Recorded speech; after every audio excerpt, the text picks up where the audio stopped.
Primeira carta do apóstolo João, capítulo de número 2, mais precisamente no verso de número 25, diz assim a infalível palavra do nosso Deus: e esta é a promessa que Ele nos fez, a vida eterna.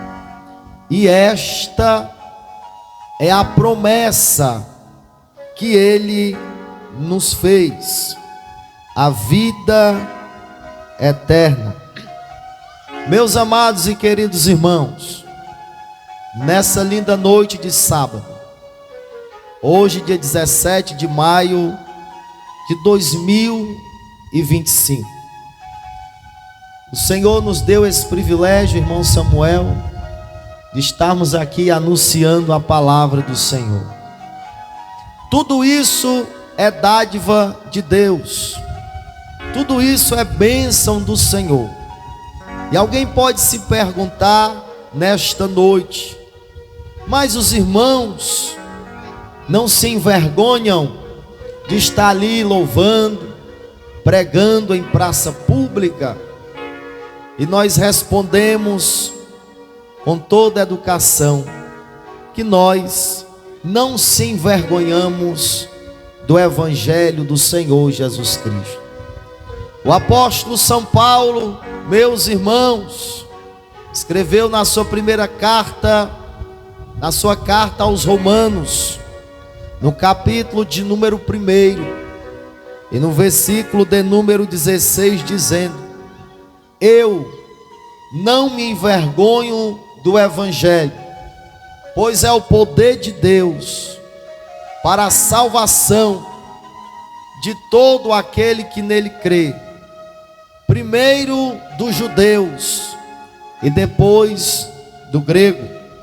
Por isso que nós se alegramos, nós exaltamos o nome do Senhor Jesus Cristo e nunca se envergonhamos do Evangelho da paz.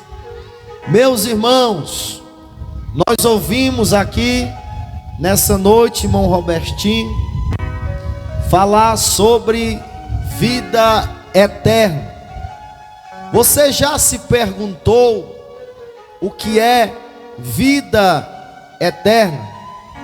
Nós estamos vivendo em uma geração, em uma época que essa época é uma época de muita correria, uma época de muito estresse, aonde muitas pessoas estão sem tempo. Se a gente perguntar às pessoas se elas têm tempo para alguma coisa, ela vai lhe responder que está sem tempo. O engraçado, senhoras e senhores, que nós estamos vivendo numa era digital, numa era modernizada, numa era globalizada, e ainda assim estamos sem tempo.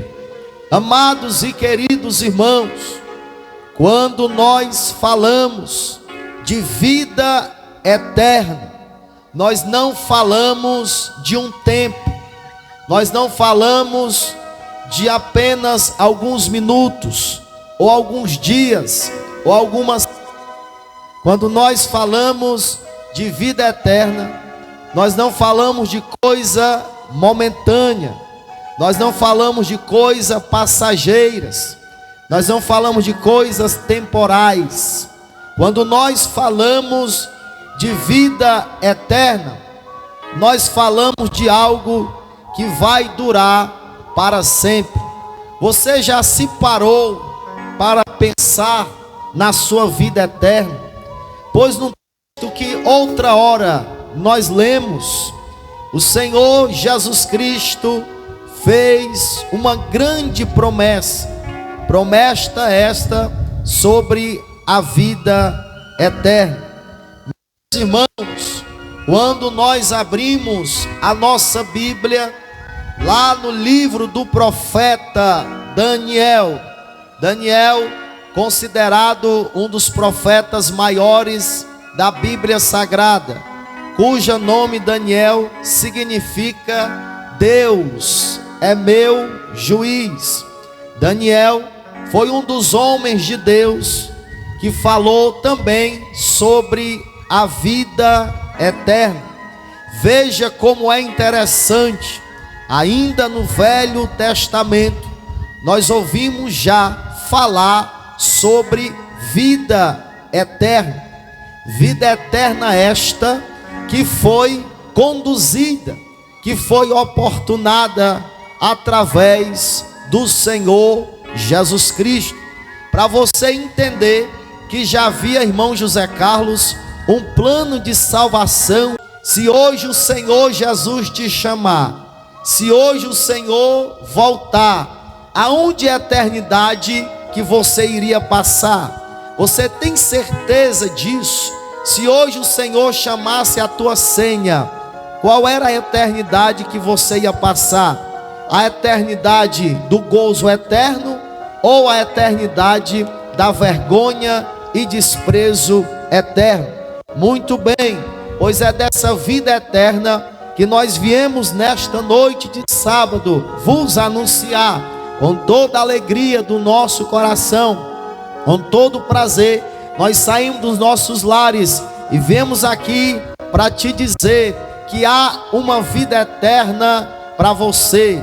Amados irmãos, quando nós ainda abrimos a nossa Bíblia, lá no Evangelho de João, no capítulo de número 3, mais precisamente no versículo 16, aonde João vai dizer: porque Deus amou o mundo de tal maneira que entregou o seu Filho unigênito, para que todo aquele que nele crê não pereça, mas tenha a vida eterna. Veja que Deus, sendo tão bondoso, sendo tão misericordioso, Ele viu que a humanidade estava distanciada de Deus. Ele viu que o homem estava distanciado de Deus. Por que, pregador? Porque a Bíblia diz lá em Gênesis, capítulo de número 3, que o homem caiu lá no jardim do Éden, depois que o Senhor Deus havia falado para o homem que ele não poderia tocar na árvore que estava no meio do jardim, que ele não poderia tocar na árvore que estava no meio do jardim. O homem comeu do fruto, a mulher também comeu daquele fruto. A partir daquela hora, senhoras e senhores, o homem foi distanciado da glória de Deus. A porta da maldição entrou no mundo. A porta, irmãos, do pecado também entrou no mundo. Pois outra hora o homem vivia no jardim. Pois outra hora o homem vivia no jardim, num paraíso, no lugar de descanso, de paz, aonde não tinha doenças, aonde não tinha homicídios, aonde não tinha nada de enfermidades, só era paz e gozo. Mas infelizmente o homem errou, o homem pecou, comendo daquele fruto e foi distanciado da glória de Deus. O mesmo apóstolo São Paulo vai falar sobre isto, lá em Romanos capítulo 3, versículo 23, quando ele vai dizer: todos pecaram e destituídos estão da glória de Deus, mas sendo justificados gratuitamente pela sua graça.